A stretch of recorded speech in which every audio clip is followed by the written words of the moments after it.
Ok, allora raga, è successo un casino. Sostanzialmente siamo arrivati all'auto, ora siamo in aeroporto a Flores, che dobbiamo dirigerci a Fayal, all'isola di Fayal. È morta la batteria. C'è morta la batteria, probabilmente perché ho sbagliato io dimenticandomi le luci di posizione accese, ma la macchina intanto quando la spegnevi non segnalava nulla, non segnalava nessun tipo di problema. Dato questo problema qui ho iniziato a sudare tantissimo, già perché tutta la mattina che ha piovuto, l'umidità e tutto quanto, mi sono cambiato anche la maglietta.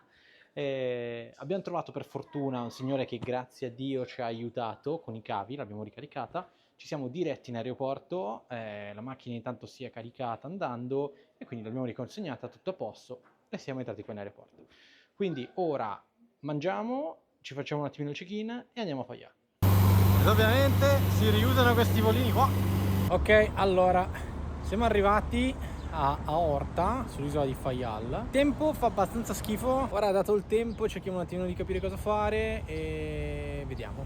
Ok, allora raga, ieri non c'è stato niente, cioè nel senso è stata una giornata molto brutta con la meteo, non aveva senso andare praticamente da nessuna parte, siamo andati a fare un po' di spesa, un po' di cose. Oggi invece ragazzi siamo adesso al Monte d'Aguia, sostanzialmente è uno dei punti più particolari di Orta, la città in cui siamo adesso. In questa zona da 74 ettari vi sono due coni vulcanici, il primo Monte de Guia, ossia il più grande, e Monte Quemado, il più piccolo. L'altitudine massima è di 145 metri per Monte de Guia e di un'ottantina per Monte Quemado. Sereni, si può anche arrivare in cima al Monte de Guia in auto, dove potete trovare un piccolo parcheggio. La cosa particolare di questo posto è che con l'eruzione si è generata proprio una laguna con l'oceano e anche per questo motivo è stata classificata come area paesaggistica protetta proprio per la sua formazione geologica. Allora raga, siamo sempre nella riserva naturale di Fayal e siamo arrivati alla caldeira di Fayal. Il clima non è per niente dalla nostra parte, si vede molto poco, quindi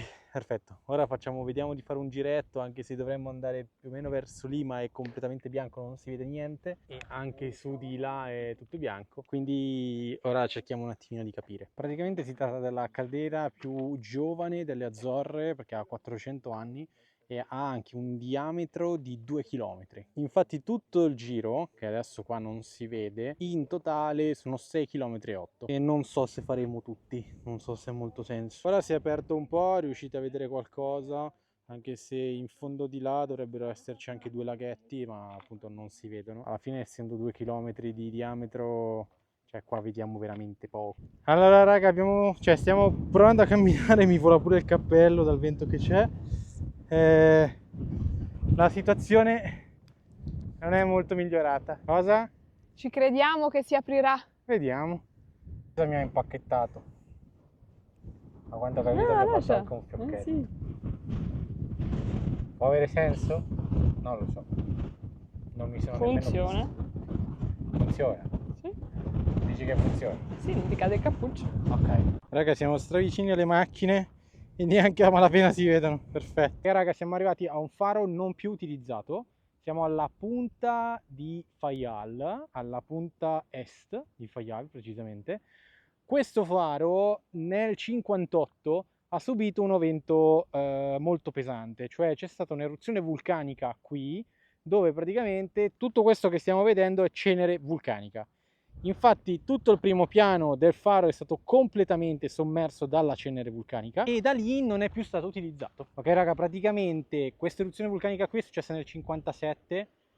All'inizio era semplicemente un'eruzione vulcanica molto forte che ha buttato fuori tutta questa cenere vulcanica, ma ha anche ingrandito l'isola di più di 2 km quadrati e quindi l'ha resa sostanzialmente più grande, quindi gli ha fatto anche bene all'isola sotto un certo aspetto, però ha distrutto un intero villaggio, sommergendolo anche lui di cenere. Qualche piccola tip su questo faro, cioè fu costruito nel 19 ma cominciò a operare soltanto nel 26. Come vi ho detto, questo faro fu gravemente danneggiato da un terremoto nel 97. Questo terremoto aveva un magnitudo di 6,2 e provocò veramente grossi danni a questo faro.